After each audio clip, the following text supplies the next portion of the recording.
Alright guys, Battle of the Titans. We have a Ferrari 458 Italia against a Corvette Z06 with a Z07 package. It's no secret that Corvette, that Chevy, was benchmarking the 458 when they were designing that car.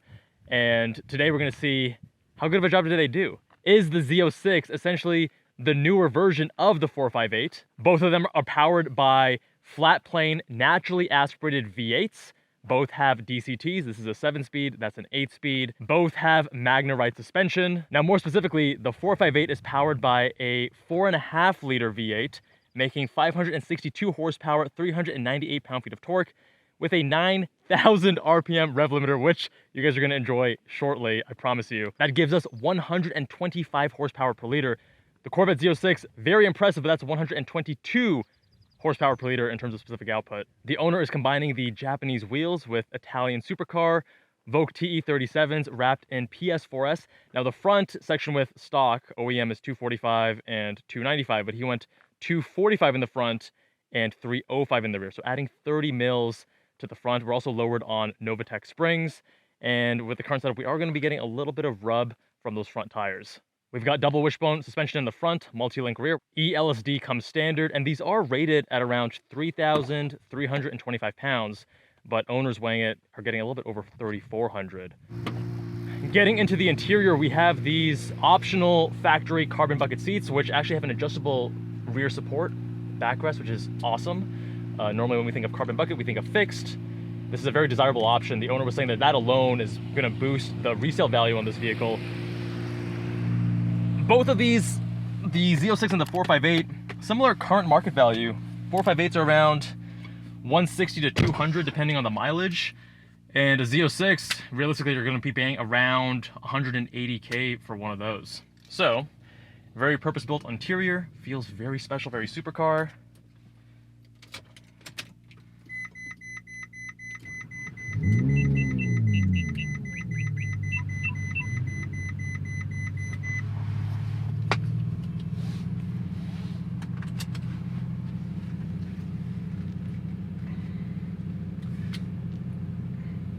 We're going to start this in sport mode. I do find it very cool that the indicators are here. There's not a stock, but rather these two buttons. And we're going to put this in manual mode. So there's an auto button here. We press. Now we're in manual and in first. 7-speed DCT. A Getrag unit. It's actually the same one as in the Mercedes SLS AMG, although it has been tuned differently here.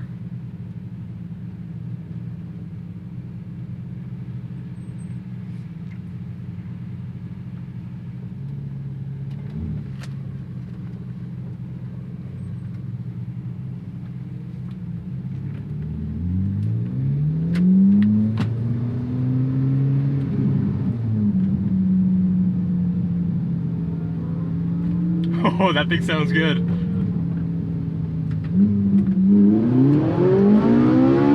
Oh, but so does this. Wow, first corner. The car is already on its toes. Owner choosing PS4S rubber, which I think is a great choice because you can then dance with the vehicle at much more approachable speeds.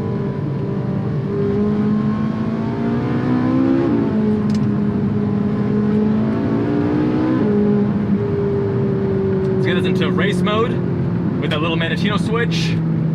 We're gonna go into bumpy road mode. Getting on the power, the rear end is willing to rotate with you, which I love. DCT, very quick shifts when you're pushing it. And this thing came out in 2009. Very impressive because the DCT in this is right up there with modern Porsche PDK, which is the gold standard.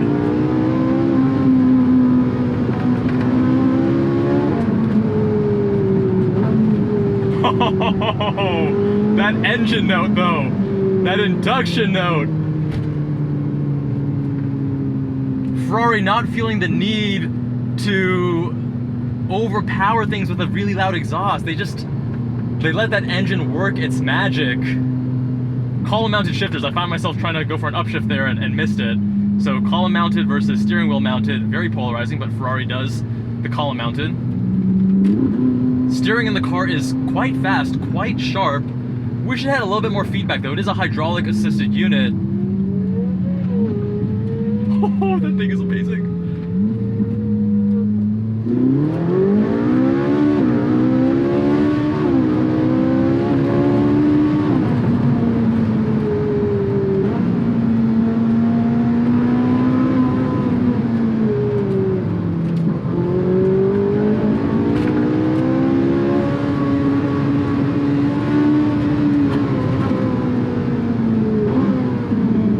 Wow. I'm enjoying this even more than the last time we drove it. By the way, if you guys want to see a dedicated review on this car, check out that video right up there. Oh my god.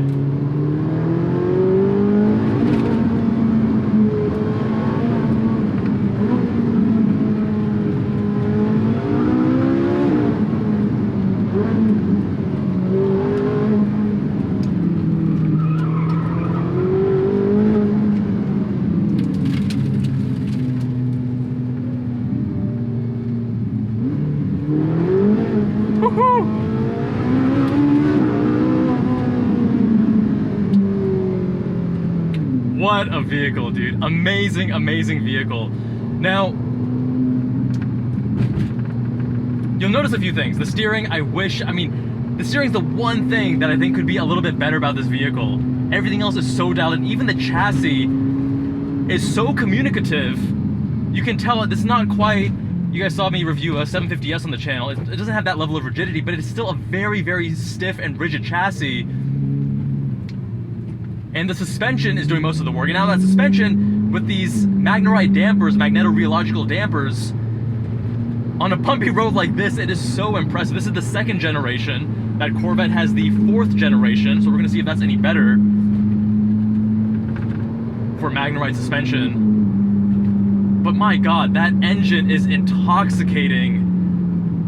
The 360 and 430 that came before, and the 488 and F8 that came after aren't held in as high regard as this. The last naturally aspirated V8 mid-engine Ferrari is held in high regard for a very good reason. You don't have the manual transmission of the vehicles before it, but this DCT is quite excellent.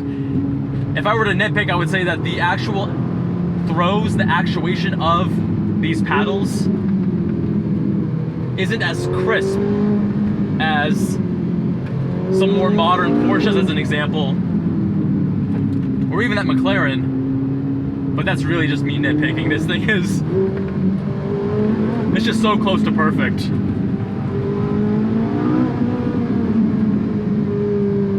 They have this pre-fill technology with the brakes too.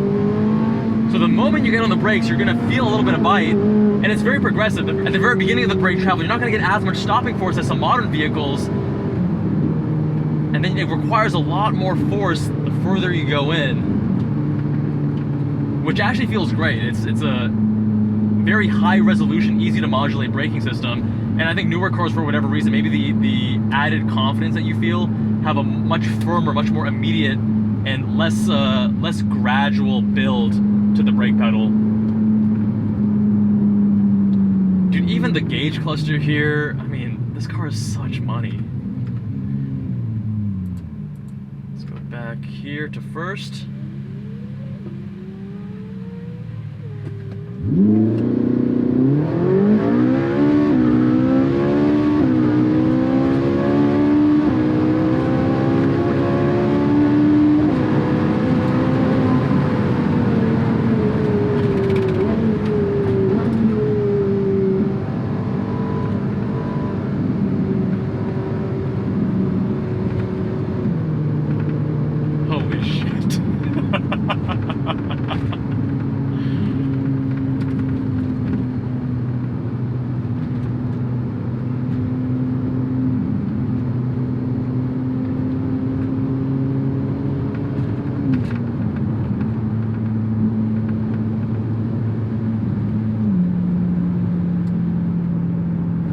There is a reason that Chevy benchmarked this car, because it is such money, dude. Such an amazing, amazing vehicle. hard to find fault with it. At 180 versus 200K, I mean, both of these cars are great. Obviously, you're getting a used vehicle here that's 10 years old, 10 plus years old, and the maintenance and running costs of this are going to be higher, but man, 458s, even the styling is just so gorgeous and so timeless. I'm a huge fan. I'm a huge fan. But now, let's see how it compares to the Z06. Time for the 2023 C8 Z06 with the Z07 package. Just like the 458, we're powered by a naturally aspirated flat plane cranked V8, but this one is 5.5 liters, making 670 horsepower, 460 pound-feet of torque, and unlike the 9K redline there, we have an 8500 redline here with an 8600 rev limiter. 8-speed DCT up from 7, and now we have retuned 4th generation MagneRide suspension, and the Z06 versus the base actually has stiffer control arm bushings, and we have double wishbone in the front, double wishbone in the rear, whereas the 458 is double wishbone in the front and multi-link in the rear. ELSD comes standard. Now, the MSRP for a Z06, the base price is 115K, but the Z07 package, which is 9K, adds stiffer springs, Cup 2Rs, Brembo carbon ceramic brakes. It does require the aero package, which includes the carbon wings, splitter, and canards, and that's another $8,500. Or if you want exposed carbon, then that's $10,500. And this one does have that optional exposed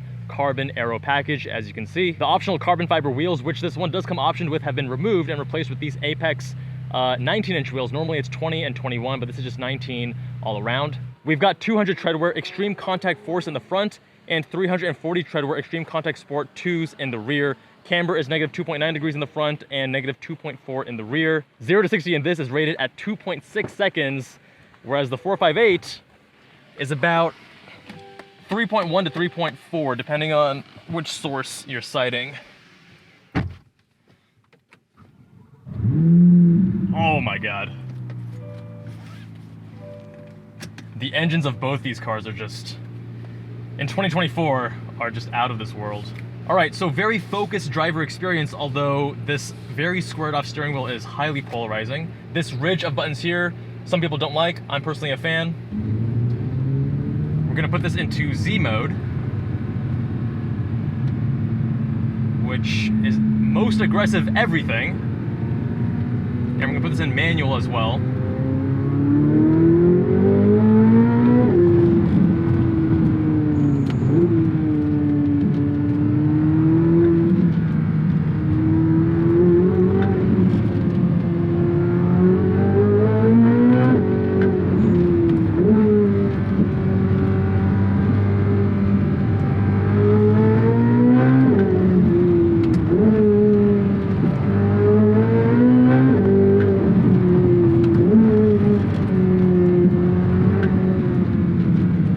Wow, this engine, incredible.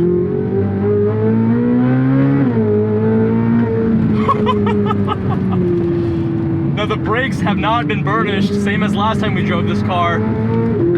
So we have initial bite that's okay, but you press more and you don't have much braking force. So we're not gonna go too crazy with our corner entry speeds.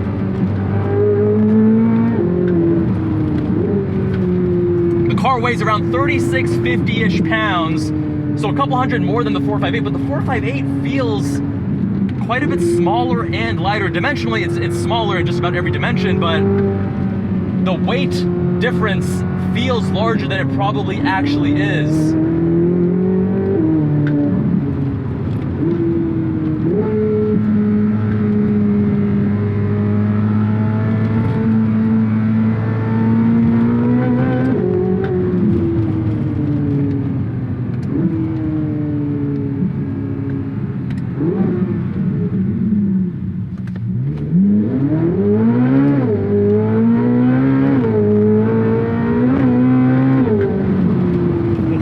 This thing pulls even harder than the 458.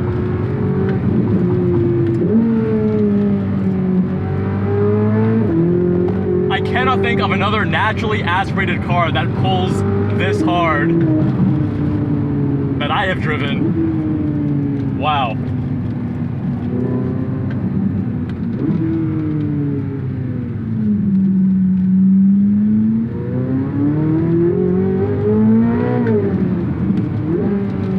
Wow, there are actually a lot of similarities here, more than I was expecting. As an example, the steering in this C8 Z06 is also very fast ratio, very sharp front end, eager to change directions, just like that 458. Although the 458, I think, has better steering. It's hydraulic, but it's still lacking a bit of feel. I wish it loaded up more in the corners. You have a little bit of texture. Whereas here, it's extra muted.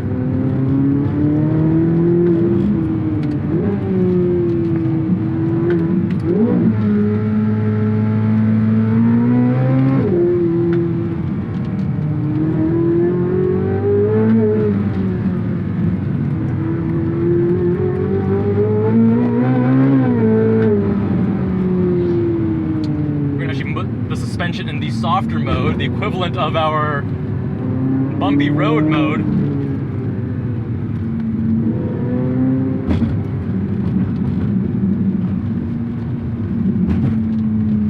Oh, interesting. Actually, if we do that, the traction automatically changes.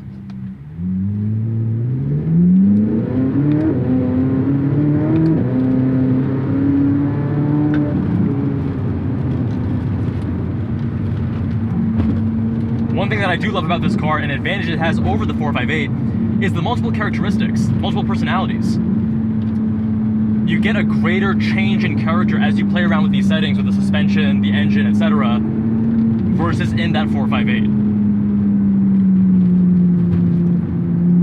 So you expand the usability of the car in that sense.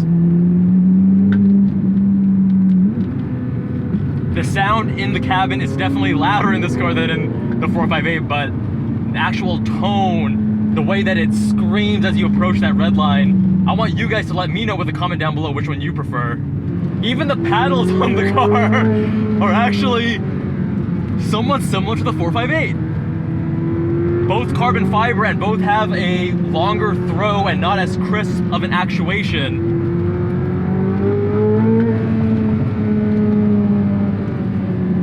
Alright, I can feel traction cutting in a bit, so we're gonna go back. This car feels like it's itching to be on the racetrack, more so than the 458, which felt more comfortable on a road like this. The larger size, the heavier weight, and the additional power here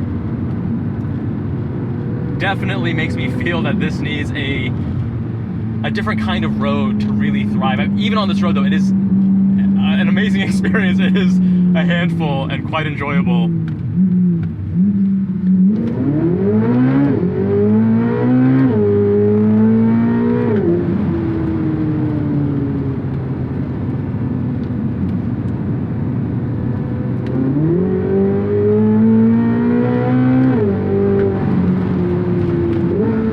Wow, both incredible machines. The Z06, you have to keep in mind, this one does have a few modifications with the tires are mismatched and the camber.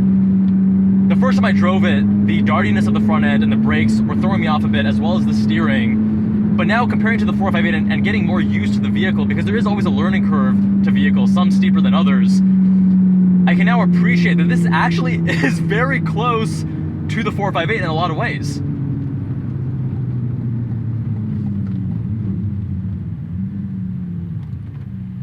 It's of course much more modernized and much more usable day to day. It's a Chevy, not a Ferrari, and all the pros and cons that come with that. But both of these have such amazing rigid chassis. I'd say the 458 is a little bit more communicative as a chassis than the Z06, but this is not too far off. Both are on their toes and they're willing to dance with you, which for a driving enthusiast is what we love. We don't want something to be too planted and too neutral and too boring. Overall, Chevy did an amazing job making an Americanized 458 that is more affordable, that is coming out in the 2020s, which is insane to say, to have an engine like this coming out at this day and age when everyone else is going hybridized or forced induction. They've really knocked it out of the park. The car actually makes more sense now versus when I was driving it back to back with the 750S, because compared to the 458, it actually has a lot of similarities. Even the throttle response, both have such immediate and intoxicating throttle response where the engine just encourages you to push it to redline time and time again. My friends, let me know what you think of the 458 versus the Chevy Z06. Leave a comment down below. Subscribe if you haven't already, and if you want your car reviewed, visit us on Jabal and Cars. Fill out the form on the homepage. Much love, and I'll see you in that next one.